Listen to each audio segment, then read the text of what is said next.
tarde, Canção Nova!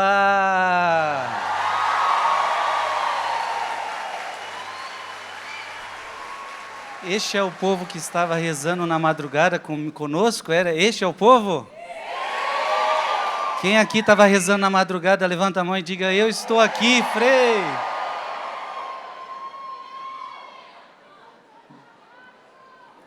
Convido você a erguer teus braços. Quem é a primeira vez que vem aqui na Canção Nova? Levante a mão. Seja bem-vindo. Nós vamos viver uma Semana Santa maravilhosa agora. Quero te louvar, te engrandecer, te engrandecer. Ergue teus braços e proclamar tua vitória. E proclamar tua vitória em mim. Diga para Jesus: ser todo teu, ser todo teu. É o meu prazer, Jesus, é o meu prazer. Te seguirei aonde fores, te seguirei aonde fores, Senhor. Então ergue teus braços para Ele. Tu és o centro. Tu és o centro da minha vida. És a razão. És a razão da minha alegria. Não quero tirar os meus olhos de ti. Quero que sejas o centro, Senhor. Quero ver só vocês. Tu és o centro. Tu és o centro da minha vida. És a razão da minha alegria. És a razão da minha alegria. Não quero tirar os meus olhos de ti. Quero que sejas o centro, Senhor, da minha vida. Com seus braços levantados ainda. Não vou mais tirar os meus olhos de ti. Não vou mais tirar os meus olhos. Os meus olhos de ti. Essa Semana Santa eu vou me apaixonar. Vou me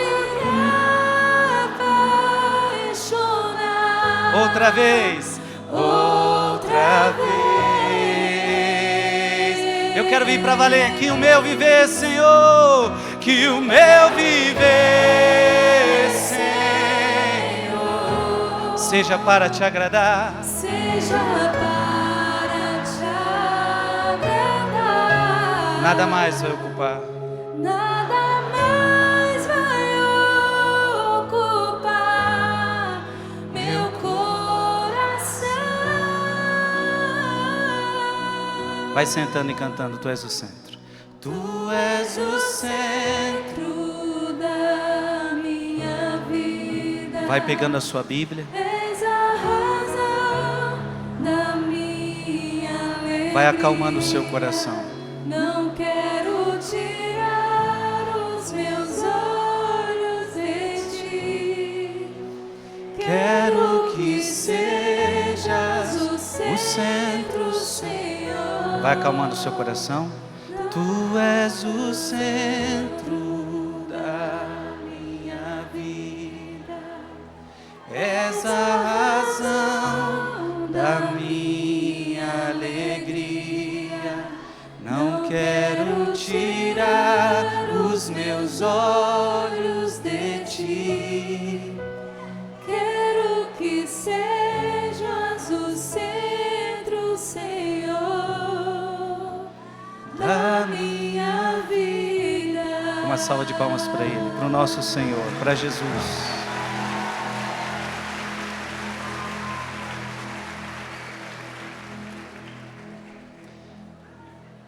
Eu vou pedir um favor para vocês, um grande silêncio. Quem acompanhou estes 40 dias, nós pregamos sobre o quê? Sem silêncio não tem como escutar a voz de Deus. Então, um profundo silêncio agora. Peço que vocês esqueçam dos celulares agora. Vai ter os momentos para isso. Esqueçam agora dos celulares. Desliguem, bota no bolso, esquece celular. Porque agora você precisa estar focado na palavra. É muito importante que você esteja com a sua palavra em suas mãos. E é essa palavra que nós vamos meditar hoje. Amém? Amém. Hoje é um dia muito especial para a nossa igreja. Hoje é domingo de Ramos. Hoje é o domingo de Ramos e da paixão do Senhor. Por isso eu queria que você abrisse a sua Bíblia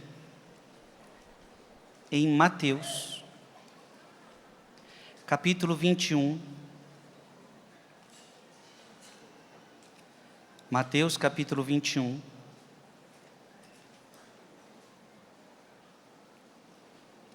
Versículo 1. Mateus 21, versículo 1. Aproximavam-se de Jerusalém, quando chegaram a Betfagé,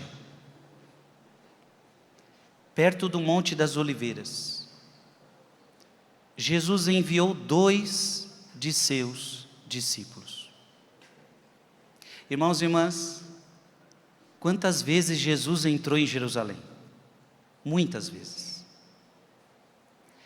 Jesus era acostumado a ir para Jerusalém, mas nunca como desta vez.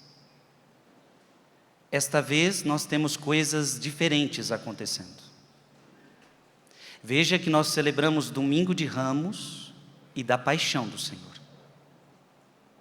Agora está mais perto do que nunca de Ele dar a sua vida por nós. Portanto, não é uma entrada como as outras, é uma entrada diferente. Eu aproveito para dizer que essa semana também não é uma semana como as outras. Esta semana é uma semana diferente para nós católicos. Essa semana não é como qualquer outra. Amanhã não é uma segunda-feira qualquer, amanhã é segunda-feira santa. Terça que vem é terça-feira. Em nenhum dia do calendário acontece isso, somente nesta semana. Portanto, diga para quem está do seu lado, esta semana não é uma semana qualquer. Diga para quem está do seu lado, esta semana não é igual às outras. Esta semana é santa. E nós iremos viver de uma forma santa. É triste então ver católicos que vão viver esta Semana Santa de uma forma pagã. Talvez você já viveu assim algumas vezes, e que bom que você está aqui agora desejoso a não mais viver uma Semana Santa de uma forma pagã. Agora você quer viver uma Semana Santa de uma forma santa. Portanto, preste atenção, Jesus vai entrar em Jerusalém. São João Crisóstomo disse algo interessante. Ele tinha entrado muitas vezes em Jerusalém, mas nunca com tanta coisa em jogo. Porque as visitas anteriores foram diferentes. Por quê? Elas ocorreram quando ele não era muito conhecido. A hora da sua paixão não estava próxima. Então por que agora é diferente de tudo? Porque agora a hora da paixão está próxima.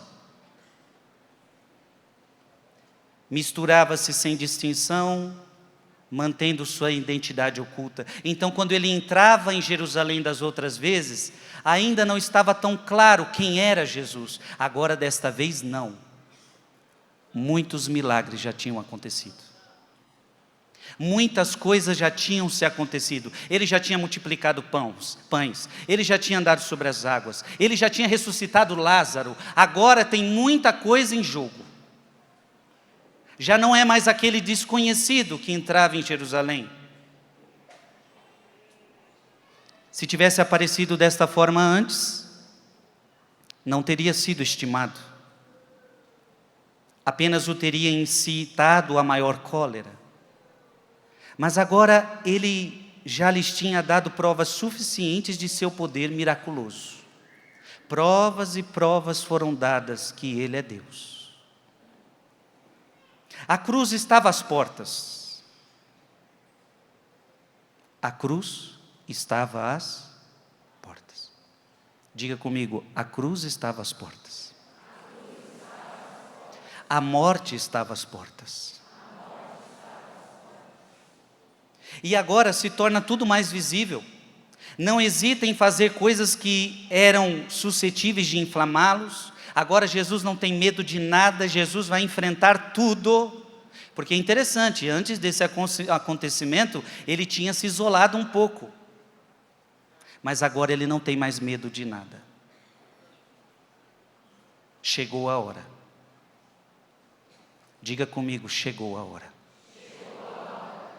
Talvez tivesse sido possível que essas coisas fossem feitas antes, mas não era nem proveitoso nem oportuno. Interessante os ensinamentos de São João Crisóstomo.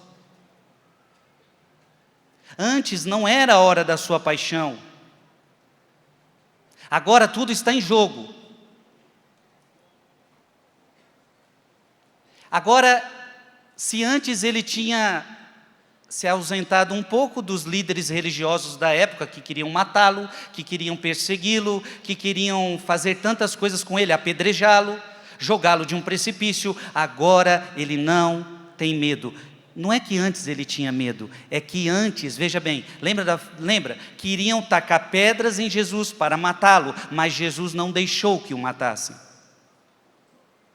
Queriam jogar Jesus no precipício para matá-lo, mas Jesus não permitiu que o jogassem do precipício. Então Jesus saía no meio deles, Jesus se escondia, Jesus fugia. Vários textos do Evangelho diz que Jesus se escondeu, Jesus fugiu, Jesus não permitiu, porque ainda não era a hora. Mas agora ele não vai se ausentar, agora ele não vai fugir, porque agora chegou a hora. Você precisa entender uma coisa muito importante. Nós queremos que as coisas aconteçam na nossa hora e do nosso jeito, mas para Deus tudo tem sua hora. Ele poderia ter morrido antes? Não, porque não era a hora. Então tem muitas coisas que você queria que acontecesse na sua vida, mas você precisa entender que há tempo de nascer e há tempo de morrer, há tempo de falar e há tempo de ficar calado. Há tempo para chorar e tempo para sorrir. Na vida tudo há um tempo. Abra sua Bíblia em João capítulo 7. Se você puder deixar Mateus 21 guardadinho aí, a gente vai voltar para ela mais vezes. Então deixa marcadinho aí. Mateus 21, deixa marcadinho, Mateus 21, e agora você vai para João.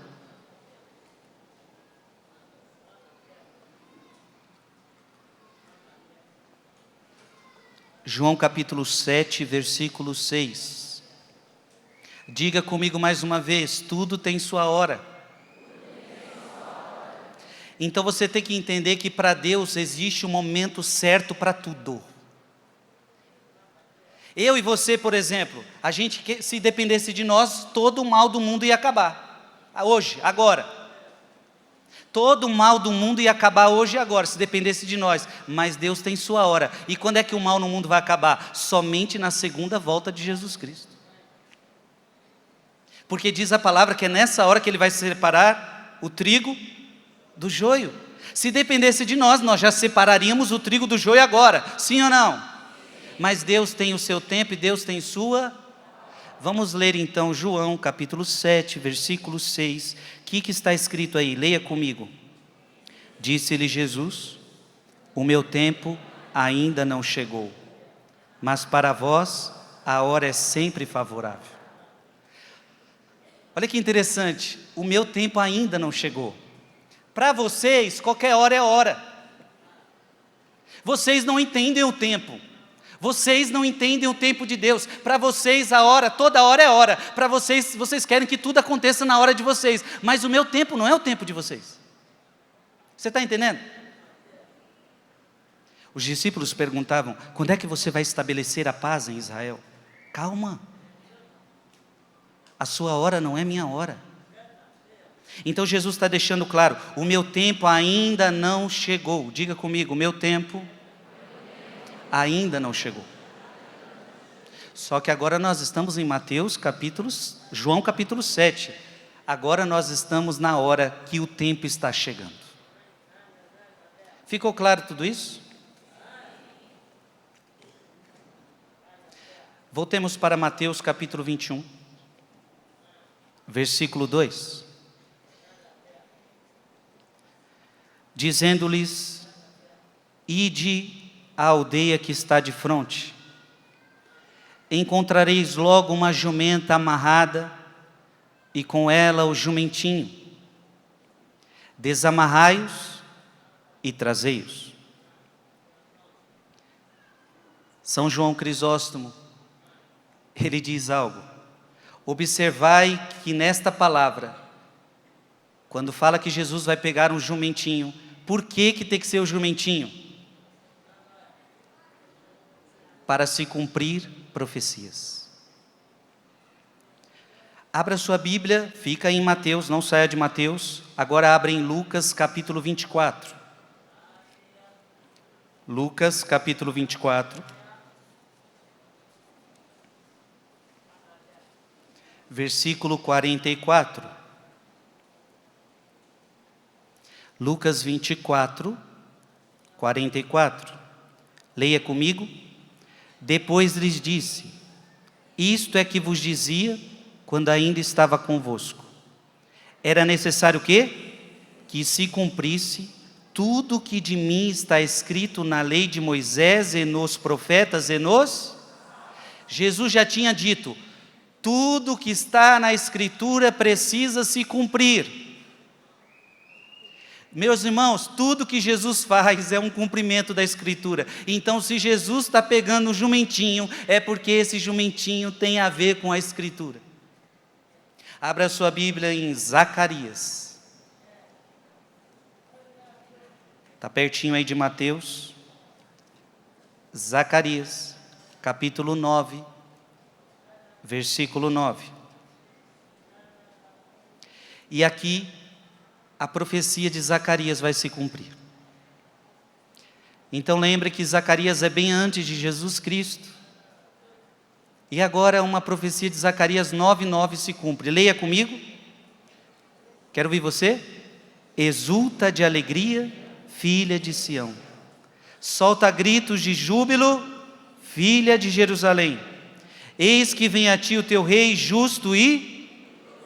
Diga comigo: o meu rei é justo e vitorioso. Ele é simples e vem montado num jumento, no potro de uma jumenta. A profecia de Zacarias está se cumprindo. Um rei justo, um rei humilde, um rei simples, montado no filhote da jumenta. O rei do universo montado no filhote da jumenta.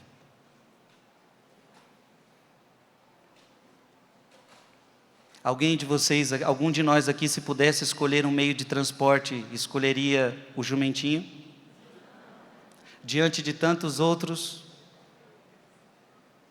Jesus, claro que não tinha carro nem moto na época, mas tinha outros meios mais elevados. Jesus escolhe o jumentinho para mostrar que ele é simples, para mostrar que ele é justo, para mostrar que ele é vitorioso e para se cumprir a profecia. Então agora, Jesus entrando em Jerusalém, a profecia está se cumprindo. E qual profecia está se cumprindo? Que o nosso Jesus é vitorioso.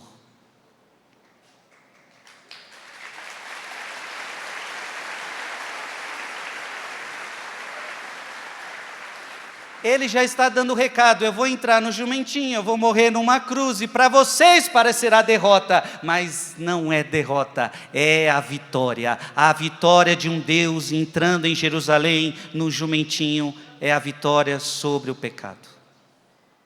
Amém?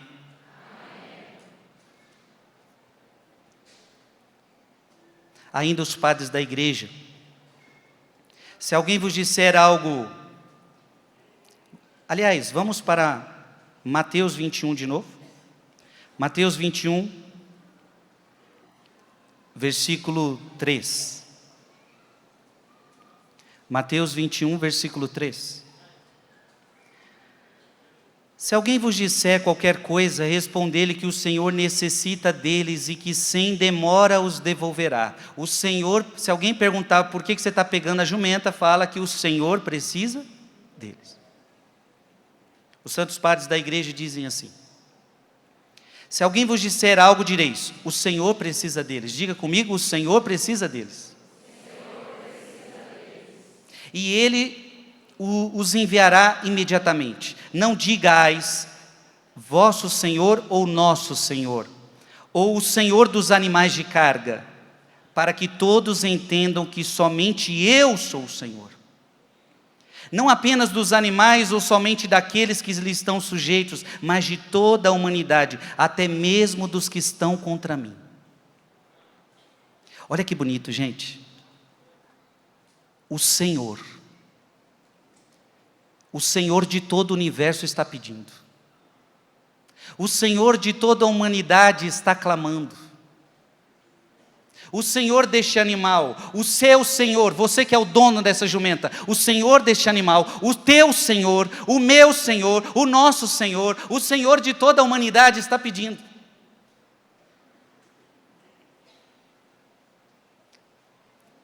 Fica aí em Mateus e vamos para o Salmo 23. Salmo 23. Ele é o Senhor de todas as coisas. Salmo 23, versículo 1. Eu quero que você repita comigo: do Senhor é a terra, e tudo que ela contém. Dá para ser mais forte que isso: do Senhor é a terra, e tudo que ela contém. A órbita terrestre e todos os que nela habitam. Então aquele jumentinho é de quem? É do Senhor. O dono do jumento é quem? É de quem? É do Senhor. A humanidade inteira é de quem? Você é de quem? O padre da igreja disse que até mesmo aqueles que não querem isto, aqueles que lhes são infiéis, até mesmo destes, Ele é Senhor. Então ergue teu braço direito e diga: Jesus é o meu Senhor. Diga: o que vem montado no jumentinho é o meu Senhor. Então aplauda o teu Senhor.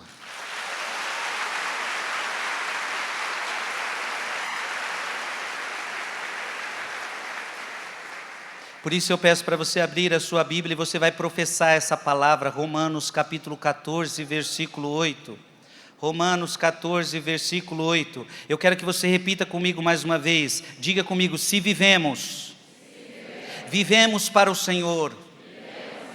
E se morremos, morremos para o Senhor.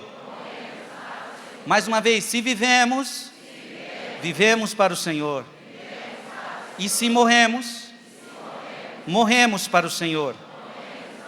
Quer vivamos, quer morramos, pertencemos ao Senhor.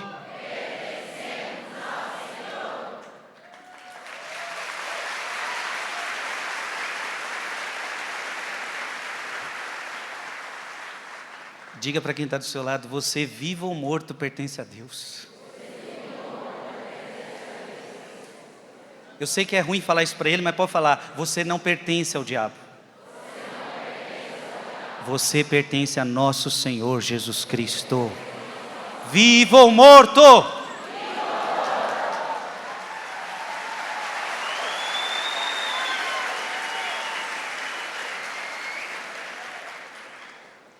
Volte para Mateus capítulo 21, versículo de 4 a 5. Assim, neste acontecimento, cumpria-se o oráculo do profeta.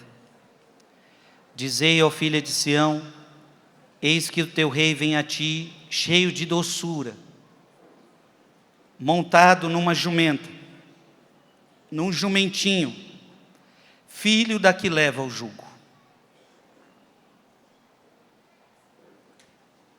Os padres da igreja dizem: queres conhecer a mansidão daquele que vem? Veja, a palavra diz, cheio de doçura.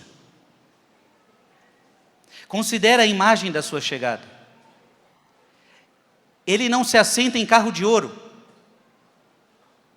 Ele não se assenta em carro de ouro, brilhante com púrpura de valor inextinguível, inestimável. Nem está montado em um cavalo espumante, amante da discórdia e da guerra. Naquela época haviam cavalos que estavam prontos para a guerra. Jesus tinha muitos inimigos à sua volta. Se Jesus quisesse a guerra, ele iria num jumentinho, sim ou não? Não. O que um jumentinho vai ganhar de guerra, gente? O bicho empacado, que não sai do lugar. Na terra da minha mãe, Panelas, Pernambuco, tem a corrida de jirico. E diz que é uma comédia que até hoje eu quero ver como que é essa corrida de jirico. Diz que tem uns que empacam e não vai nem para frente nem para trás. Aí o homem perde a corrida. Havia naquela época cavalos de guerra. Havia naquela época, se acontecesse qualquer problema ali, havia animais fortes que poderiam enfrentar batalhas. Jesus veio para enfrentar batalhas com os homens, sim ou não? Não, a batalha de Cristo é com o demônio, a batalha de Cristo é com o diabo. Ele não veio causar guerra contra nós, mas ele veio causar guerra contra o demônio, contra o diabo. É para destruir o diabo que Jesus veio. Conforme está, abra sua Bíblia em 1 João, capítulo 3, versículo 8. Abra aí sua Bíblia, 1 João, capítulo 3, versículo 8. Aquele que peca é do demônio, porque o demônio peca desde o princípio. Repete comigo, eis porque o Filho de Deus se manifestou para destruir as obras do demônio. Você está entendendo, sim ou não? Então Jesus não veio para destruir os homens. Jesus não veio para destruir os judeus e fariseus. Jesus veio para destruir o demônio. E assim fazer você uma pessoa livre. Amém?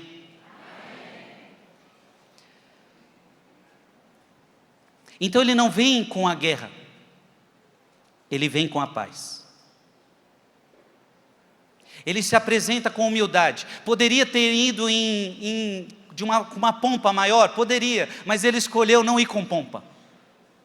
Abra sua Bíblia em Filipenses capítulo 2. Filipenses capítulo 2, versículo de 6 a 7. Filipenses capítulo 2, versículo de 6 a 7. Como que ele quis vir até nós? Sendo ele de condição divina, não se prevaleceu de sua igualdade com Deus, mas aniquilou-se a si mesmo, assumindo a condição de escravo, assemelhando-se aos homens. Então, sem carro de ouro, ele rejeita os símbolos do poder terreno. Ele não busca a vanglória, ele não busca a violência. Ele escolhe a jumenta, um animal tranquilo, um animal pacato, símbolo da paz. Esse rei não veio para trazer guerra e violência. Esse rei veio para trazer a paz, e principalmente a paz aos corações. Deixo-vos a paz, a minha paz eu vos dou. Não como o mundo a dá, mas eu vos dou a minha paz.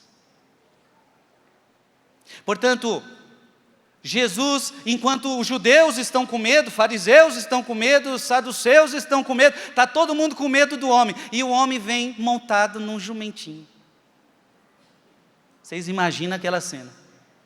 Eu fico imaginando as conversas dele. Vocês vão ver, ele vai armar uma guerra, vocês vão ver, ele tem muitos seguidores, a gente tem que parar esse homem, ele às vezes se faz de coitadinho, mas um dia vai vir com tudo, a gente tem que dar um jeito antes de que tudo aconteça. Aí quando eles acham que tudo vai acontecer, o homem vem num jumentinho,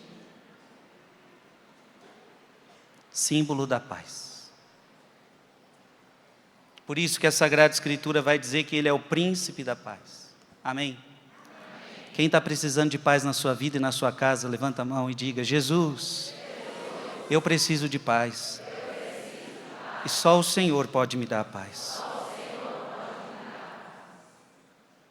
Eu pergunto para vocês, nessas madrugadas que nós vivemos juntos, vocês receberam a paz dentro da casa de vocês?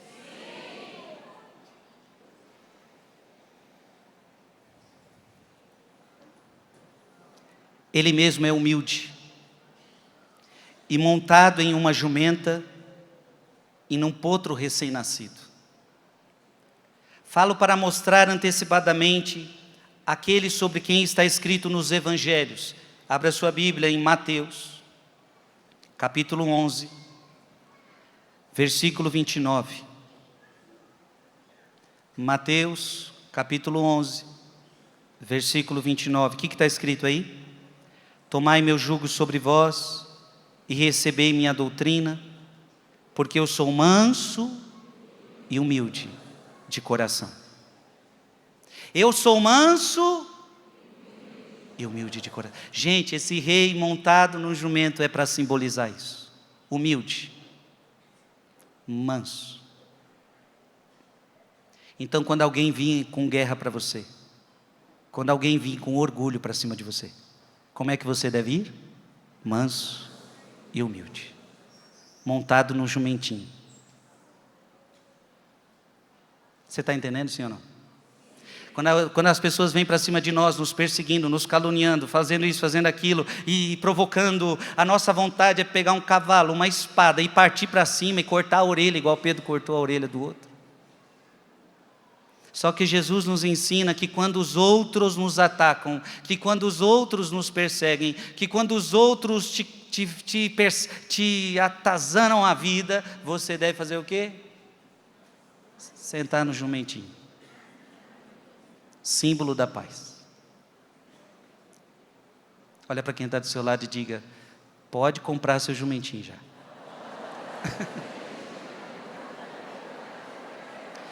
Diga para ele, você vai precisar dele. Diga quando você estiver muito bravinho, muito nervosa, muito nervoso, lembra do jumento.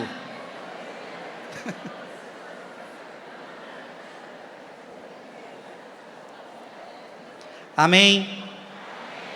Portanto, ele se apresenta de modo simples sobre uma jumenta. Nenhum outro rei havia entrado em Jerusalém assim.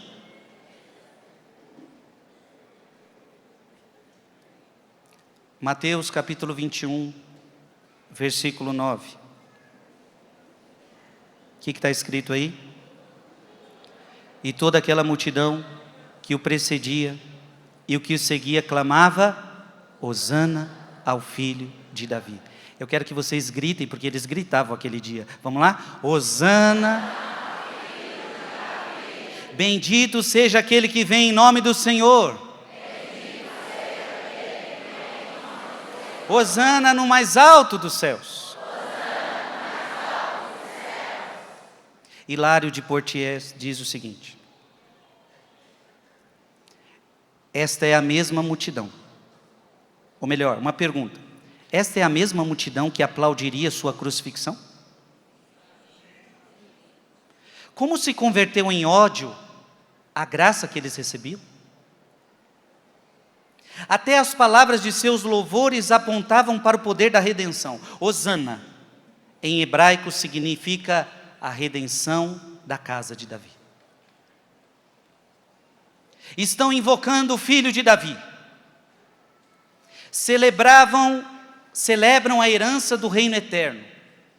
proclamam a bênção em nome do Senhor, mas em breve talvez alguns daqueles estarão dizendo: crucificam. E isto cheio de blasfêmia. Assim como nós muitas vezes na vida, ora bendizemos a Deus, ora o negamos, ora o traímos. Mas por enquanto as obras que ele estava fazendo exibiam a forma do futuro. É concedido que a multidão fazia essas coisas com emoções muito confusas. As coisas que viriam depois seriam diferentes. No entanto, inadvertidamente e sem querer, eles apontavam para as coisas celestiais que se desenrolavam. Desse modo, toda a cidade de Jerusalém se agitou. A mesma multidão celebra, mas em breve pedirá a crucifixão. Abra sua Bíblia em João, capítulo 1, versículo 11. João, capítulo 1, versículo 11. O que está escrito aí? Veio para o que era seu, mas os seus não o receberam. Veio para o que era seu, mas os seus não o receberam. Quando eles gritavam Hosana, eles gritavam: salva-nos. Hoje todos nós vamos gritar: salva-nos. Essa pregação hoje ela termina com Jesus sacramentado entrando no meio de nós. Daqui a pouco o nosso Senhor vai entrar aqui. E nós também teremos que dizer a Ele: salva-nos. Durante esses 40 dias que nós estamos rezando, você estava gritando para a sua família: salva minha família, sim ou não? Sim. Salva o meu filho, salva o meu esposo, salva a minha esposa, salva a minha família.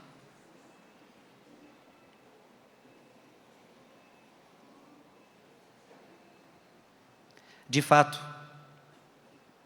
por um lado, o fato de a jumenta caminhar sobre os ramos, e ramos e folhas de palmeiras, deixaria bem claro que não apenas aquele que estava montando nela, mas também que nele crescem, haveriam de subjugar todos os seus inimigos, pisá-los sob os pés e alcançar uma vitória gloriosa.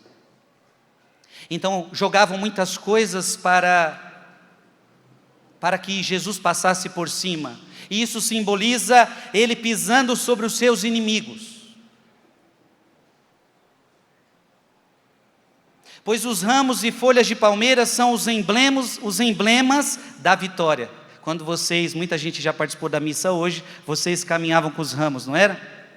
Isso significa o ramo da vitória, o ramo da vitória. O nosso Deus é vitorioso. E aquilo que estava muitas vezes debaixo, segundo os padres da igreja, era os seus inimigos que ele pisava. Porque nada tem autoridade sobre Jesus Cristo. Ao nome de Jesus se dobre todo joelho, no céu, na terra e nos infernos, e toda língua proclame para a glória de Deus Pai que Jesus Cristo é o Senhor. Amém. Jesus Cristo é o Senhor.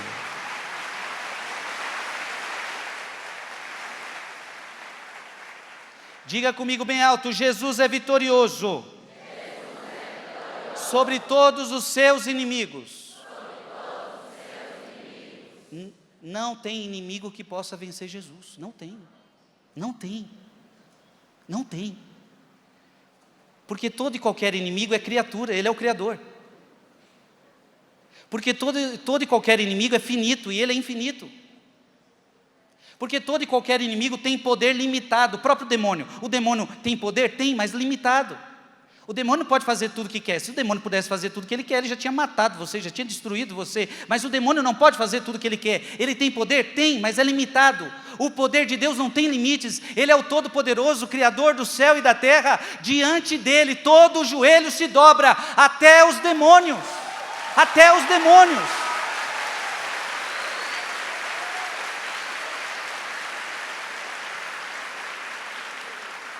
Então o ramo na mão significa o quê? Vitória. Diga comigo, vitória. Repete comigo, aquele que está em Cristo é mais que vencedor. Quer uma prova? Abra sua Bíblia em Apocalipse. Apocalipse.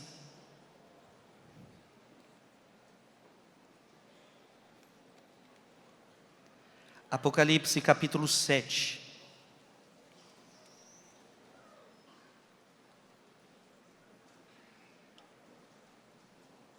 Apocalipse capítulo 7, versículo 9. Depois disso, o título da minha Bíblia, Ave Maria, está escrito assim: a multidão dos salvos. Então agora a Bíblia está falando dos que foram salvos. Apocalipse. Então Apocalipse 7, versículo 9. Depois disso, vi uma grande multidão que ninguém podia contar. Olha que bonito, no céu vai ter uma multidão que ninguém vai nem conseguir contar. Parece que tudo está perdido, mas não está, o nosso Deus é vitorioso. No céu vai estar cheio de gente. Muita gente que já morreu, já está lá. Há uma multidão de gente que não é possível contar. Você quer entrar nesse número? Eu quero estar perdido nesse meio aí. Ou melhor, encontrado. Depois disso eu vi uma grande multidão que ninguém podia contar. De toda a nação. Olha a prova de que todas as nações serão salvas. De toda a nação. De toda a tribo. De todo o povo e de todas as línguas. Conservavam-se em pé diante do trono e diante do Cordeiro. Então todo este povo dos salvos está de pé diante do trono, diante do Cordeiro. E eles estão de vestes brancas e estão com o que nas mãos? E palmas nas mãos. O livro do Apocalipse está dizendo que os ramos nas mãos é o sinal da vitória. Os ramos nas mãos é o sinal da vitória. Então, o que nós estamos fazendo aqui na igreja terrestre, um dia nós faremos na igreja celeste. Os raminhos que vocês carregaram hoje nas mãos na missa, um dia vocês estarão carregando no céu. Nós estaremos carregando no céu. Ramos nas mãos, os ramos da vitória.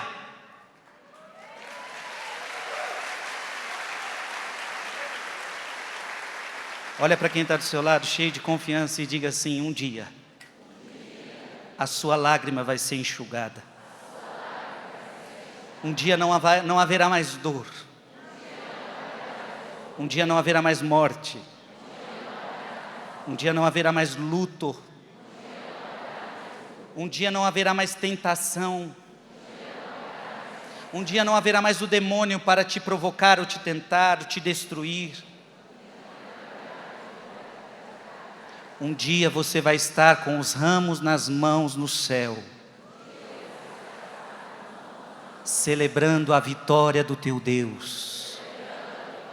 E isso significa que você venceu todos os seus inimigos. Amém?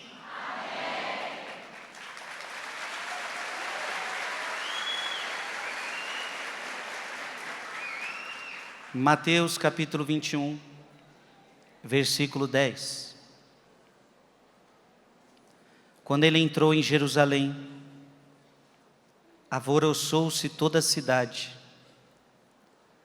perguntando: quem é este? Quem é este?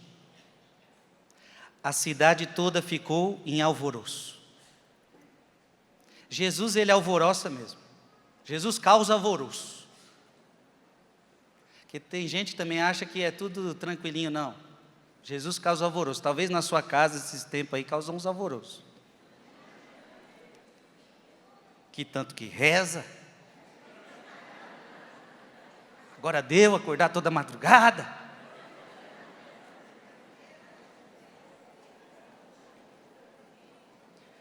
São João Crisóstomo, mesmo quando as multidões perceberam que algo grandioso estava acontecendo. Seus pensamentos internos permaneciam sem informações, baixos, indignos, carentes de entendimento. Na verdade, todo aquele povo, por mais que estavam aclamando, ainda não sabiam o que estava acontecendo. Mas Jesus fez essas coisas na presença deles, não para exibir pompa, mas, como eu disse, para cumprir a profecia e ensinar a abnegação, e para consolar seus discípulos que estavam entristecidos por causa da sua morte. Abra sua Bíblia em João capítulo 13. João capítulo 13. Quem não tem Bíblia, trate de achar sua Bíblia, meu filho. Vá atrás da sua Bíblia. É importante você ler o texto sagrado. João capítulo 13, versículo 7. Respondeu-lhe Jesus: o que eu faço não compreendes agora, mas irás compreendê-lo em breve. Muitas coisas que Jesus fazia, eles não compreendiam na hora. A entrada de Jesus em Jerusalém, ninguém estava compreendendo na hora. Mais tarde, os discípulos iriam compreender, as pessoas de fé iriam compreender. Jesus então não está buscando exibição, não está buscando pompas, não. Ele está cumprindo profecias. Ele está ensinando o que é humildade para nós, soberbos, hipócritas. Ele está consolando os seus discípulos. A vitória vai chegar. Vocês em breve me verão numa cruz, mas a vitória vai chegar. Não desanimem. Agora vamos para Marcos. Agora pode sair de Mateus, nós vamos para o Evangelho de Marcos, que também narra esse fato. Marcos capítulo 11, e aí você marca agora Marcos capítulo 11. Versículo 2. Marcos capítulo 11, versículo 2. Dizendo-lhes: ide à aldeia que está defronte de vós, e logo ao entrardes nela, achareis preso um jumentinho, em que não montou ainda homem algum. Desprendei-o e trazei-mo. Efrém, o sírio, diz algo interessante: desamarrai o jumento e trazei-o a mim. Ele começou com uma manjedoura e terminou com um jumento. Cristo começou com uma e terminou com um. Em Belém com uma manjedoura, em Jerusalém com um jumento.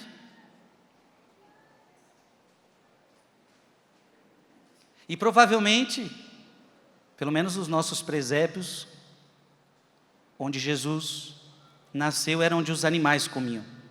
Pode ser que ali tinha um jumentinho também. Podemos até dizer que começou com o jumentinho e terminou com o jumentinho. A manjedoura e o jumento são símbolo do quê? São símbolos de humildade.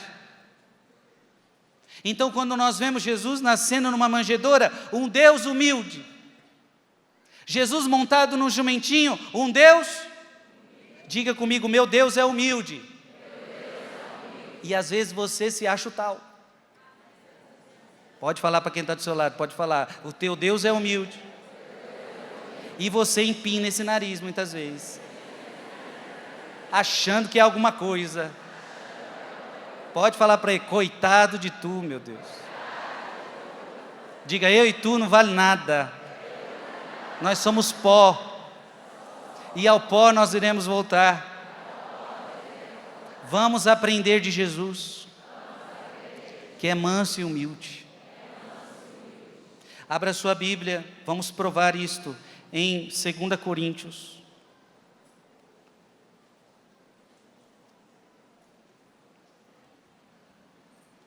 2 Coríntios capítulo 8. 2 Coríntios capítulo 8, versículo 9. Vós conheceis a bondade de nosso Senhor Jesus Cristo. Repete comigo. Sendo rico. Na verdade, Deus é rico, viu? Mas sendo rico, se fez pobre por vós, a fim de vos enriquecer por sua pobreza. Olha que bonito esse texto. Sendo rico, se fez pobre, para que você fosse rico. Sendo rico, se fez pobre para nos enriquecer com as suas bênçãos, nos enriquecer com as suas graças, nos enriquecer com os méritos da sua morte e ressurreição. Sendo rico, se fez pobre para enriquecer você. Marcos, volte para Marcos 11, versículo 7. Conduziram a Jesus o jumentinho, cobriram-no com os mantos, e Jesus montou nele. Santo Agostinho diz algo interessante. O mestre da humildade é Cristo, que se humilhou e se tornou obediente até a morte, morte de cruz, como está em Filipenses capítulo 2. Só que sendo humilde, ele não perde a sua divindade ao nos ensinar a humildade. Que grande coisa foi para o Rei dos séculos tornar-se o Rei da humanidade? Pois Cristo não foi Rei de Israel para exigir um tributo ou equiparar um exército com armamentos e visivelmente vencer um inimigo. Ele foi Rei de Israel porque governa as mentes. Ah, que coisa linda Agostinho está falando. As pessoas da época, elas achavam que Jesus queria governar Israel como um rei político. Todo mundo achava que Jesus, o Messias, viria para destruir o poder político de Roma da época. Todo mundo achava, na época, a maioria das pessoas achavam que o Messias seria um Messias que ia libertar, que seria um Messias político. Ele não veio para governar politicamente. Jesus veio para governar mentes. Jesus veio para governar almas. Jesus veio para governar corações. Jesus veio para governar o meu e o teu coração. Amém? É para isso que ele veio.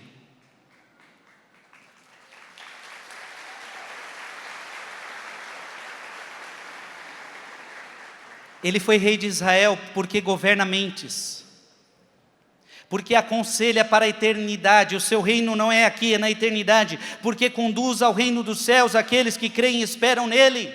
Abra sua Bíblia em João, deixe em Marcos aí, mas abra sua Bíblia em João, capítulo 18. João capítulo 18, versículo 36. João capítulo 18, versículo 36. Respondeu Jesus: o meu reino não é deste mundo.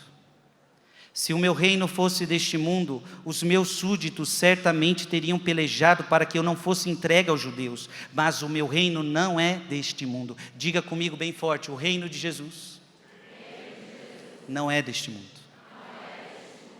Então Jesus veio para governar, sim, mas não veio para governar este mundo, não veio para ser um governante político. Ele veio para governar o teu coração, o meu coração, o nosso coração. O reino dele não é daqui. Ele veio governar o nosso coração, para que nós pudéssemos ir para o seu reino, e o reino dele está claro: o meu reino não é deste mundo. Ele veio para nos levar para o seu reino, e o seu reino é no céu, e o seu reino é na eternidade. Lá é o seu reino. Eu pergunto, você quer ir para o reino de Cristo, sim ou não? Sim. Cuidado para não achar que o reino de Deus é aqui. E para não associar as bênçãos terrenas com as bênçãos celestes.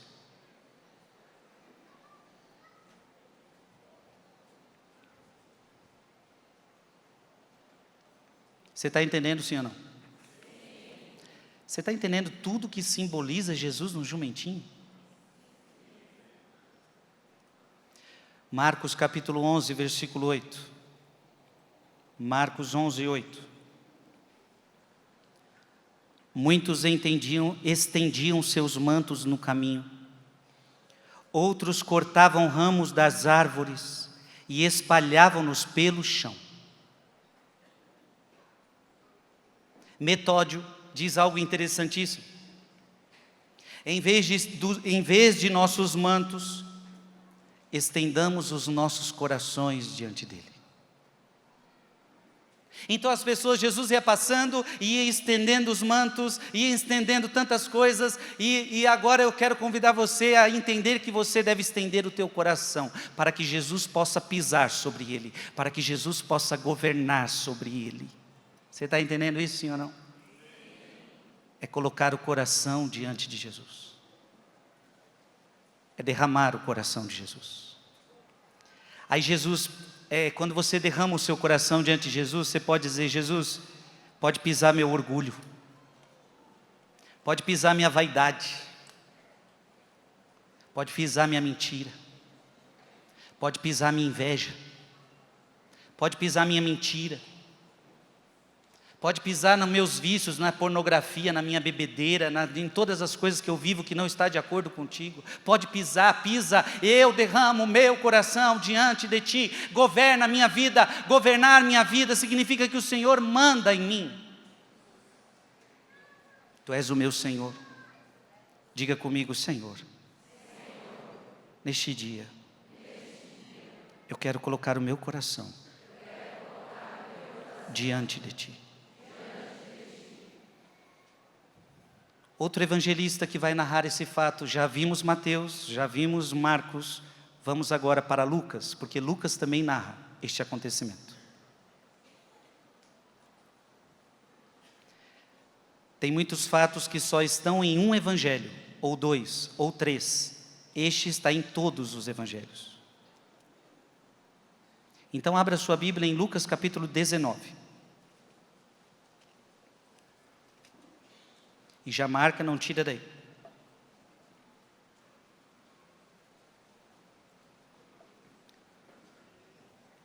Lucas 19, 28.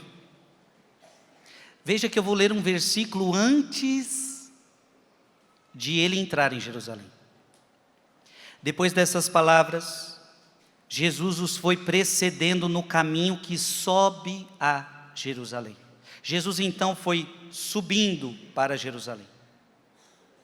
Cirilo de Alexandria disse: enquanto era conveniente que ele percorresse o país dos judeus, tentando com lições e admoestações superiores à lei, conquistar muitos para a graça que vem pela fé, ele não deixou de fazer. Agora, contudo, o tempo chamava Cristo à paixão, para a salvação de todo mundo, não só mais dos judeus, a salvação de todo mundo. Ele então sobe a Jerusalém para libertar os habitantes da terra da tirania do inimigo, para abolir a morte e destruir o pecado do mundo. Primeiro ele mostra aos israelitas por um fato evidente que um novo povo dentre os gentios lhes será sujeito, enquanto eles próprios são rejeitados como assassinos do Senhor. Jesus então vai para Jerusalém, porque agora chegou a hora de salvar o mundo inteiro. Chegou a hora de salvar os pagãos, os judeus e os que não são judeus. Abra sua Bíblia, deixa aí marcadinho em Lucas e vai agora para Hebreus, capítulo 2. O que Jesus foi fazer em Jerusalém? Essa palavra vai dizer isso. Hebreus capítulo 2, versículo de 14 a 15. Hebreus 2, 14 a 15. Porquanto os filhos participam da mesma natureza, da mesma carne e do mesmo sangue, também ele participou, a fim de destruir pela morte aquele que tinha o império da morte, isto é, o demônio. Repete comigo: Jesus veio destruir pela morte aquele que tinha o império da morte, isto é, o demônio, e libertar aqueles que pelo medo da morte estavam toda a vida sujeitos à verdadeira escravidão. Resumo da história: Jesus veio para nos libertar da morte, com a sua morte. Jesus veio para nos libertar do demônio e te tirar da escravidão de Satanás. Obrigado, Jesus.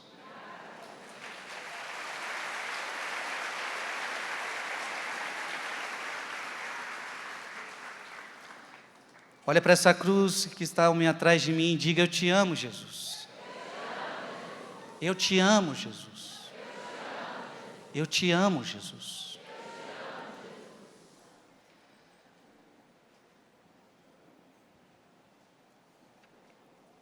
Santo Ambrósio,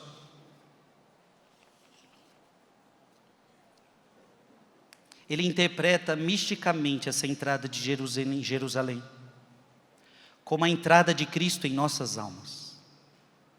Preste atenção, olha que bonito isso. A entrada de Jesus em Jerusalém, na verdade, simboliza a entrada de Cristo na tua alma, no teu coração. O jumento é um animal teimoso.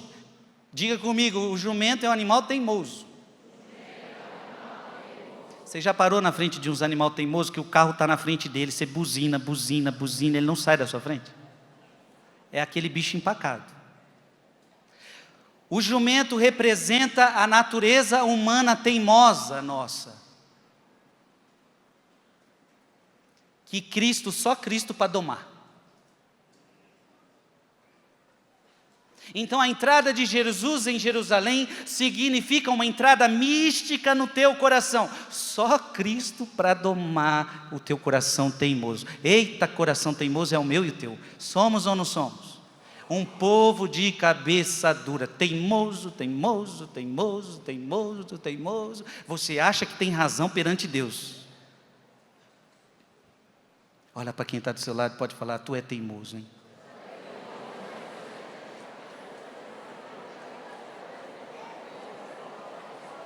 Quem aqui já deu muito trabalho para o papai e para a mamãe? Eu já dei muito trabalho para o papai e para a mamãe. Você, né? Toma jeito.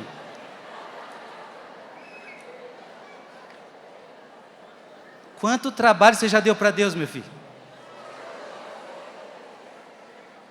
Deus quer que você vá para cá? Não, quero ir para lá. Já deu muito trabalho. Oh, é um... Padre Léo nesse palco já falou muitas vezes: anta, você é uma anta. O jumento significa esse animal pesado, esse animal teimoso. A sua alma é teimosa. Só Jesus para domar esse coração. Só Jesus para domar esse coração. Amém? Amém. Diga comigo: pode domar o meu coração.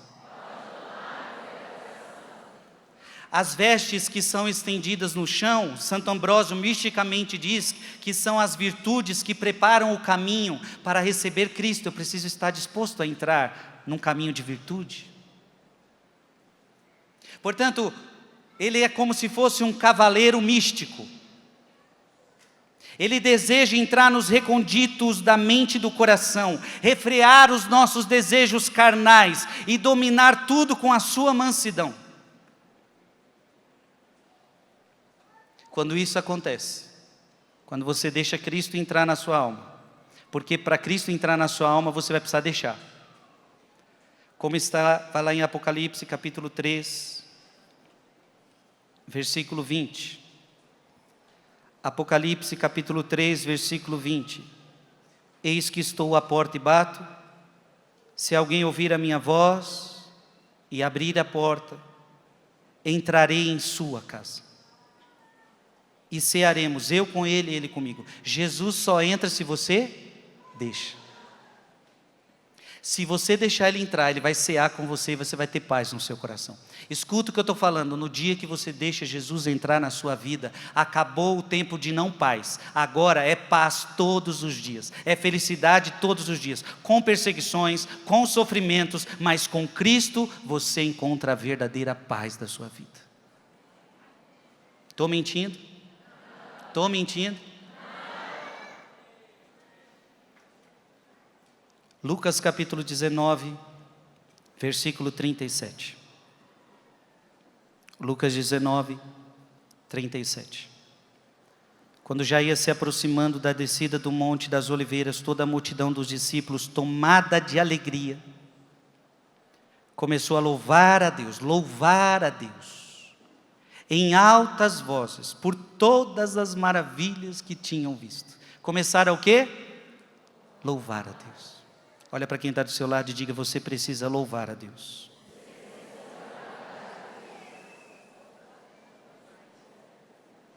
Eu estou vendo um monte de crianças aqui. Tem crianças aqui hoje, sim ou não?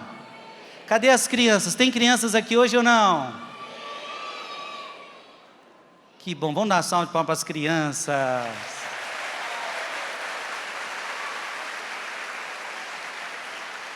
Quantas crianças rezaram na madrugada também? Ó, muitas. Porque diz a palavra que o perfeito louvor vem das crianças. Fica aí, ou melhor, guarda aí Lucas, mas vamos lá em Mateus de novo. Mateus capítulo 21, versículo 15.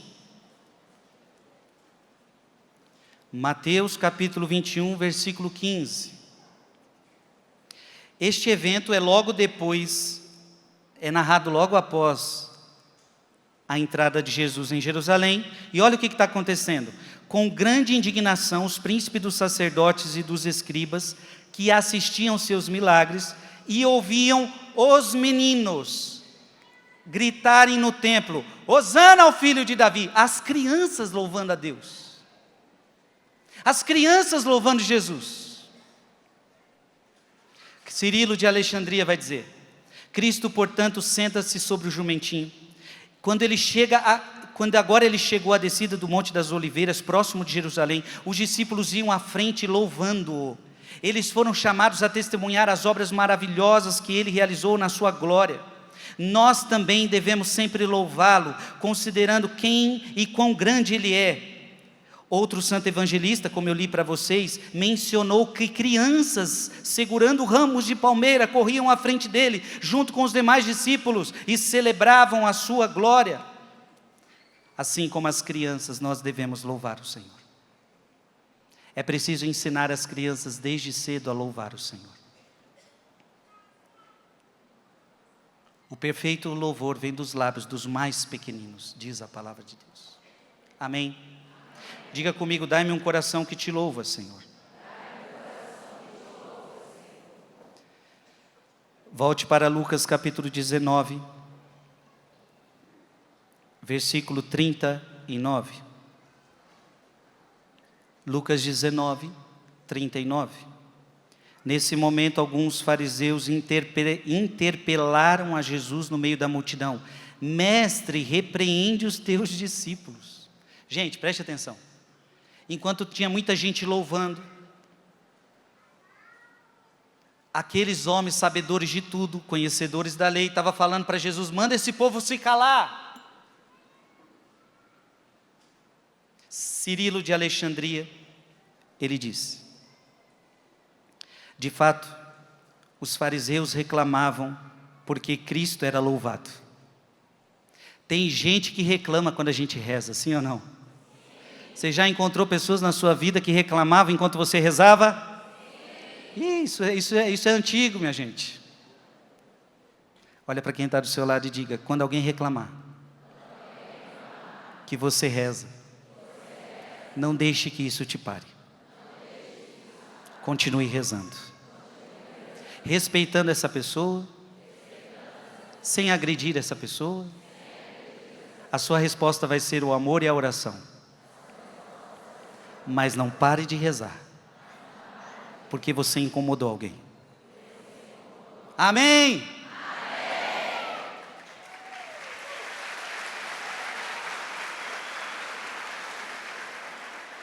aproximaram-se e disseram, Cirilo de Alexandria diz, repreende teus discípulos, ó fariseu. Que ação errada eles cometeram? Por que repreender? Que ação errada eles cometeram? Que acusação fazes contra os discípulos, ou como repreenderias? Eles não pecaram de forma alguma, mas fizeram o que é louvável. Eles exaltam como Rei e Senhor aquele que a lei antes apontara por muitos símbolos e tipos. A antiga companhia dos santos profetas o anunciara. Tu o desprezas e o afligiste por teu grande ciúme. Na verdade, vocês estão com ciúme. Na verdade, vocês estão com inveja. Teu dever era unir-se aos demais em seus louvores. Vocês deviam se unir a eles. Teu dever era afastar-se de tua alma, de tua maldade e mudar o teu caminho para melhor.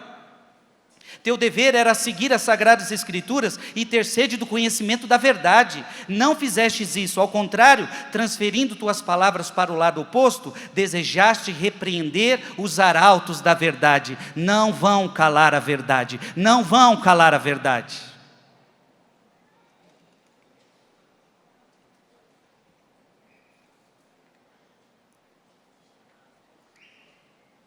Santo Efrem disse, as crianças gritavam e diziam, Hosana ao filho de Davi. Todo mundo junto? Hosana ao filho de Davi. Isso desagradou aos chefes dos sacerdotes e escribas. E eles disseram, não ouves o que estão dizendo? Isso significa, se esses louvores não te agradam, fazem eles calarem. Eu pergunto para você, louvar a Deus agrada a Deus? Você acha que Jesus ia fazer aquele povo se calar? Em seu nascimento e em sua morte, as crianças se entrelaçavam na coroa de seus sofrimentos. Muitas crianças morreram no tempo de Jesus. Quando encontrou Cristo, o infante João saltou de alegria no seu ventre. Olha agora Santo Efrem dizendo que as crianças sempre participaram da vida de Cristo. Desde o nascimento, morreram por Cristo. Milhares de crianças. Agora, no ventre de Isabel, uma criança exulta. Crianças foram assassinadas em seu nascimento. Elas foram como uvas de seu banquete de núpcias. Crianças também proclamaram o seu louvor quando se aproximava o momento de sua morte. Jerusalém estava em tumulto. Em seu nascimento, assim como voltou a estar em tumulto e tremendo no dia em que ele entrou nela. Olha que fato interessante. Quando Jesus nasce, Jerusalém está em tumulto. A terra está em tumulto. Ou melhor, ali a região de Belém está em tumulto, por causa do recenseamento. E agora mais uma vez em tumulto. Quando os escribas ouviram isso, ficaram desgostosos e disseram a ele, manda que parem. E ele lhes disse, se estes se calarem, as pedras clamarão.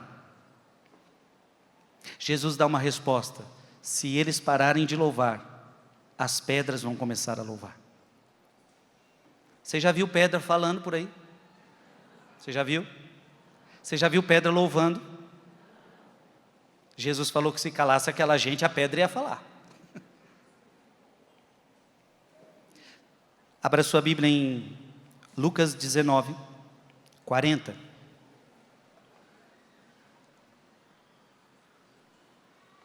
Lucas 19, 40. Ele respondeu, o que Jesus respondeu?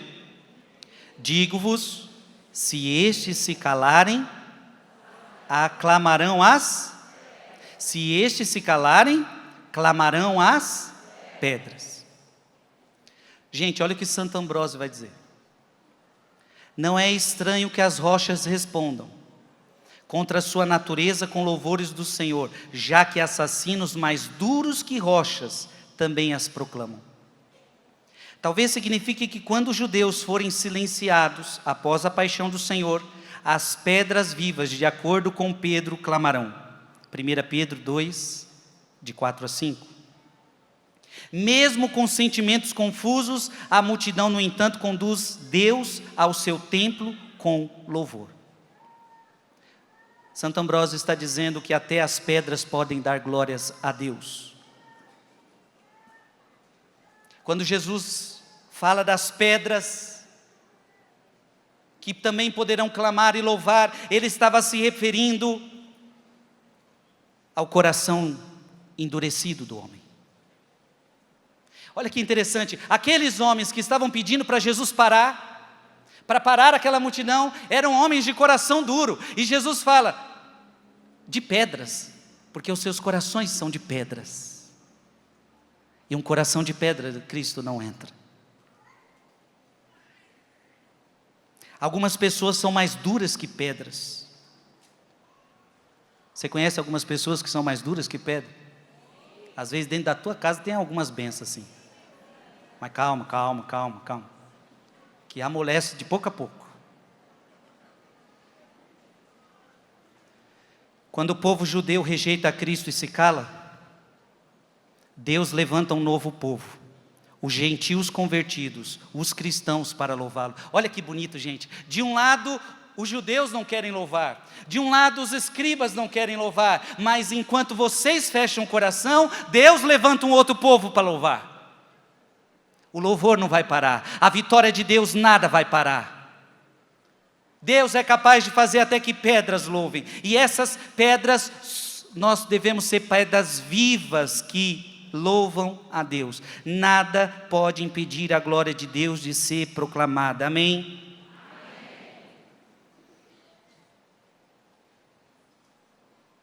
Podem tentar calar as nossas vozes, podem tentar calar as suas orações, mas Deus não permitirá que isso aconteça. Eu quero dizer e deixar isso bem claro para você. Tentaram calar as vozes deles, e Jesus não permitiu que isso acontecesse. Deus vai levantar um povo novo, e eu posso dizer que eu estou contemplando isso, com meus 38 anos de idade, na nação brasileira, eu estou vendo Jesus levantando um povo novo para louvá-lo, um povo novo para adorá-lo. Vocês estão vendo isso também, sim ou não? Eu estou vendo. Nós estamos vendo aqueles que nós nunca imaginamos, porque as pedras também vão louvar. Muitas vezes corações duros, muitas vezes corações fechados, mas de repente esses também serão tocados. A graça de alguma forma entra até em corações duros e os convida ao louvor.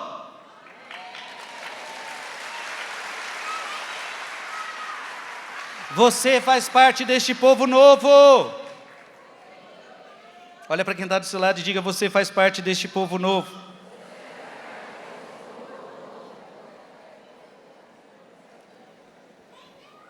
Amém? A gente foi para Mateus, Marcos, Lucas, agora vamos para João, que também relata esse fato. João, capítulo 12.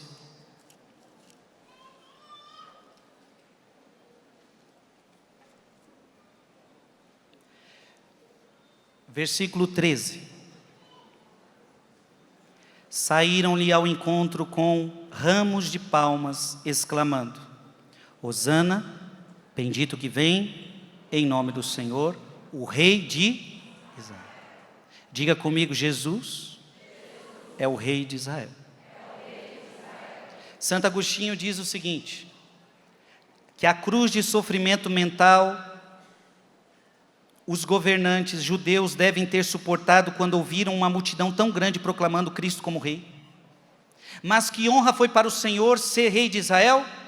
Quão grandioso foi para o Rei da eternidade tornar-se Rei da humanidade?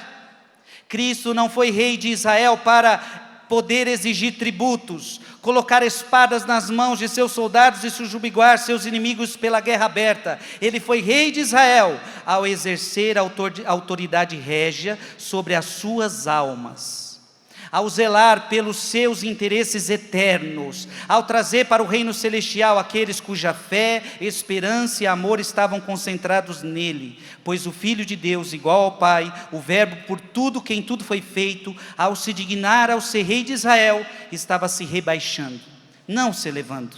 Era um sinal de sua misericórdia, não um acréscimo de seu poder, pois ele que foi chamado na terra Rei dos Judeus, é no céu Rei dos anjos. Aplauda o Rei de Israel.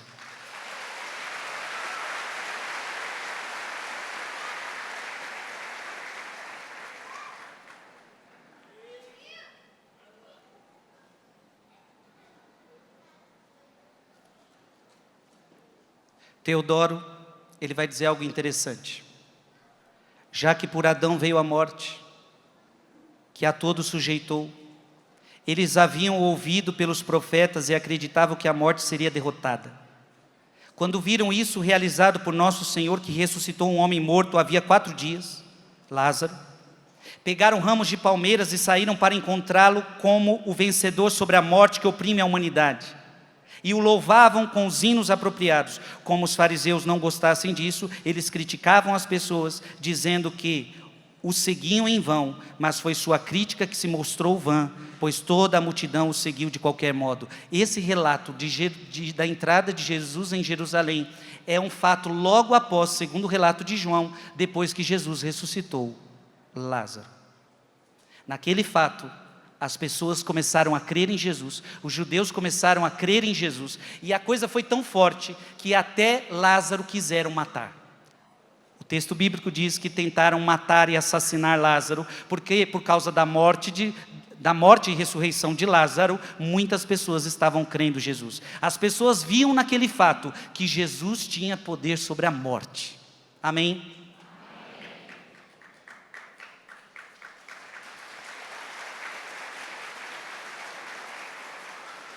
São Cirilo de Alexandria diz isso. Dizem isso censurando a si mesmos por não terem matado tanto a Jesus quanto a Lázaro há muito tempo. Ou seja, devíamos ter matado Jesus e Lázaro há muito tempo.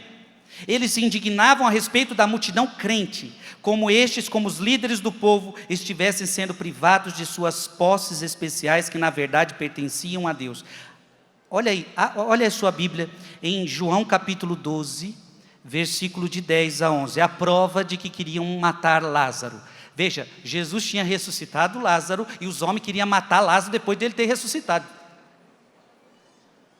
Mas os príncipes dos sacerdotes resolveram tirar a vida também a Lázaro.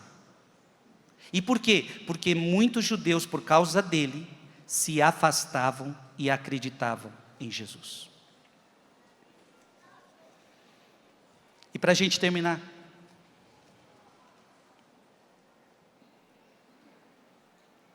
eu queria que você abrisse a sua Bíblia em João capítulo 12, versículo 32.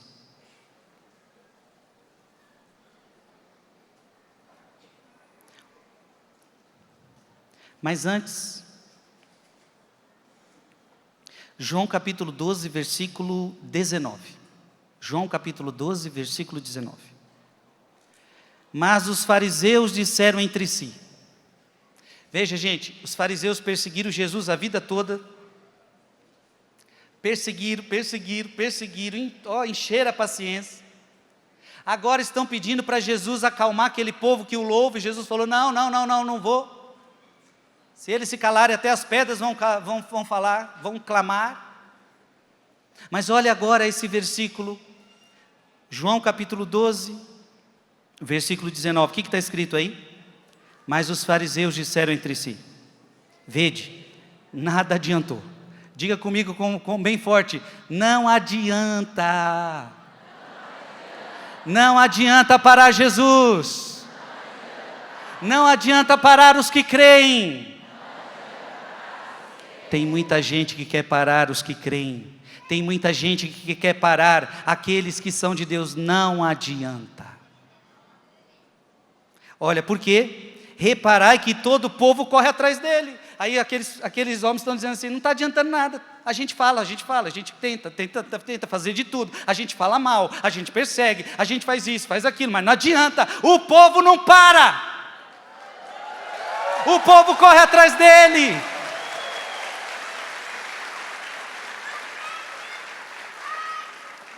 As pessoas podem falar mal de Jesus.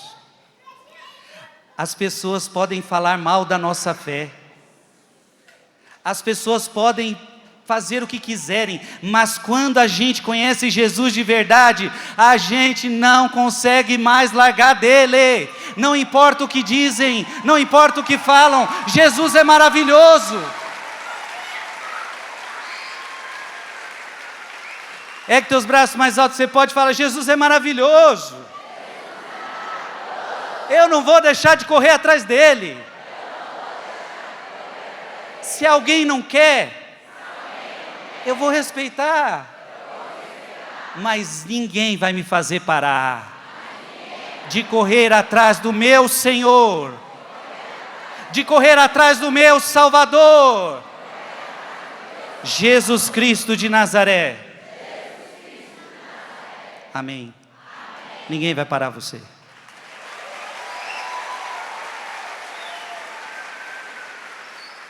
São Cirilo de Alexandria, preste atenção. Eu termino com essa única citação. Cirilo de Alexandria. Ainda que não soubessem os fariseus, estavam dizendo a verdade ao falar. Veja, ainda que eles não soubessem, eles estavam falando a verdade. Vede que todo mundo vai atrás dele, pois não apenas judeus, mas também os gentios haveriam de aceitar a fé. São Cirilo de Jerusalém, São Cirilo de Alexandria, ele está dizendo o seguinte: aqueles homens, sem quererem, estavam falando a verdade. Todo mundo vai correr atrás dele, os judeus e os não judeus, os que creem e os que não crerem para crer, todos correrão atrás dele. E olha essa cruz agora, olha essa cruz. Agora vira a página da sua Bíblia, João capítulo 12, versículo 32. Por que todo mundo vai atrás dele? Para se cumprir a palavra de Jesus. João capítulo 12, versículo 32. Eu quero que você leia bem alto. O que está escrito aí? E quando eu for levantado da terra, atrairei todos os homens a mim.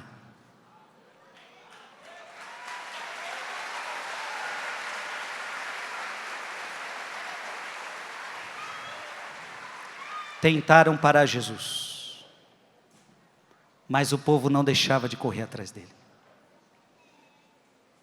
Tentaram calar as vozes das crianças, dos adultos, daquelas pessoas que estavam ali, mas o povo não deixava de correr atrás dele. Tentaram parar Jesus, mas ninguém conseguia parar Jesus. Eu gosto muito da passagem que está lá em Lucas, onde de repente chega Herodes e fala para Jesus assim: Jesus, Herodes mandou você parar. Você está causando muito tumulto, muita confusão. Melhor você, é melhor você parar. Aí Jesus olha para aqueles que vieram dar o recado, que Herodes nem veio falar pessoalmente dele, mandou o recado. Aí Jesus fala: vai dizer para aquela raposa que eu não vou parar. Eu continuo a fazer minhas obras hoje e amanhã, e eu não vou parar. Avisa para aquela raposa.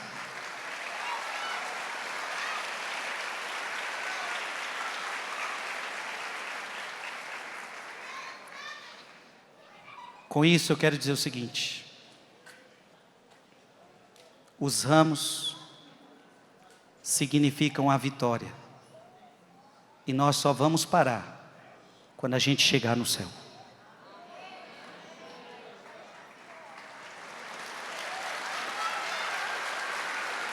Quando é que você vai parar? Você não pode parar. Vai ter vezes que você vai cansar, vai ter vezes que você vai ficar doente, vai ter vezes que as pessoas vão te criticar. Doente, reze.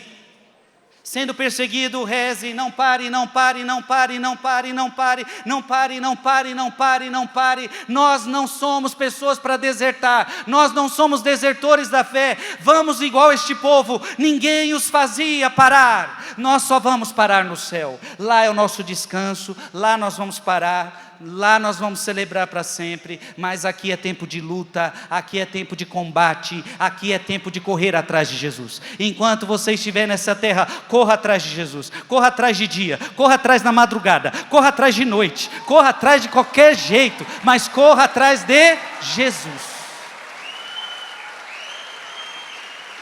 Ele é teu único Senhor, Ele é teu único Salvador. Diga comigo, coloca a mão no seu coração. Talvez o teu coração foi de pedra um dia,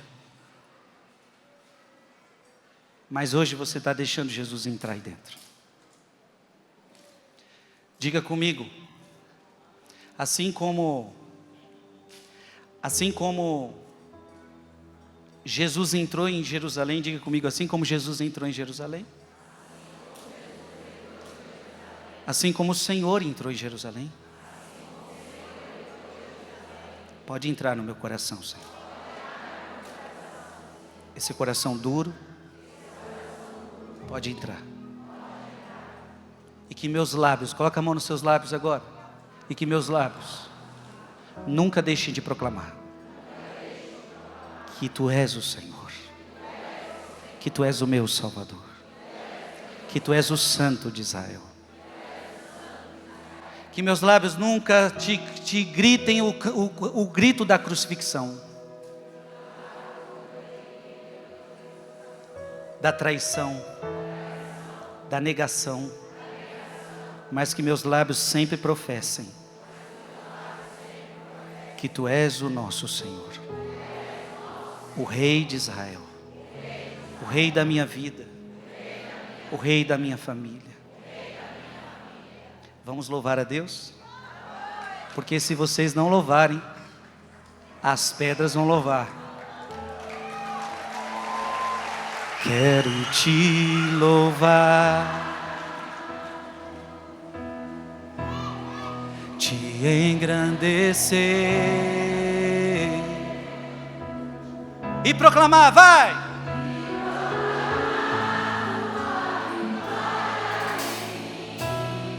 Ser todo Teu,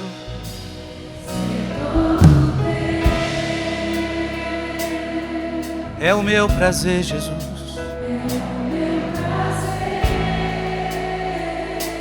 Ninguém vai parar você, vai, Te seguirei.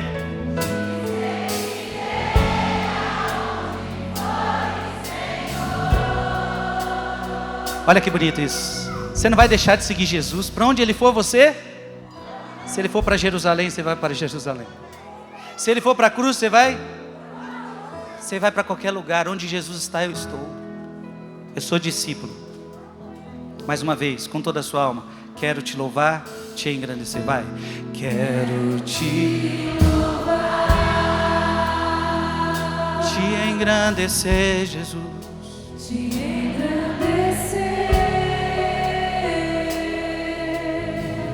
E proclamar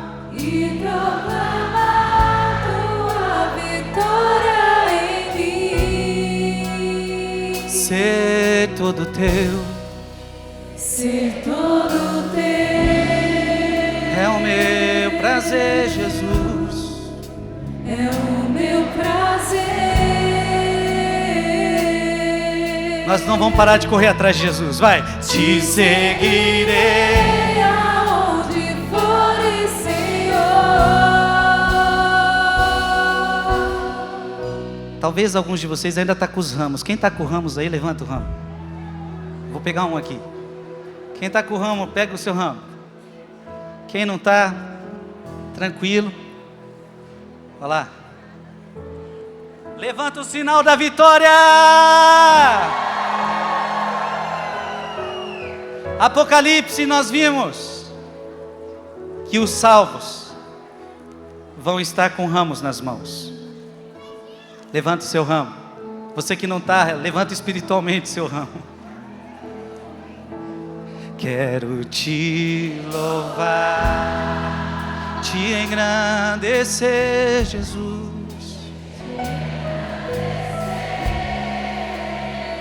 E proclamar, é vitória.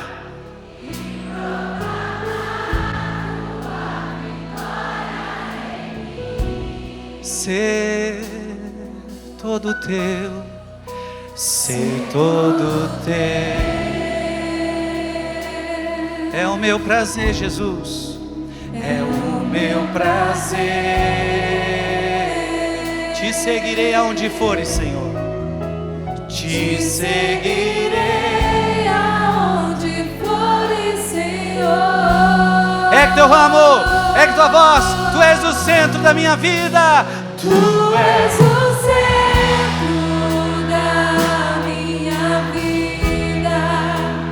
És a razão da minha alegria. Não quero tirar. Não quero tirar os meus olhos de ti.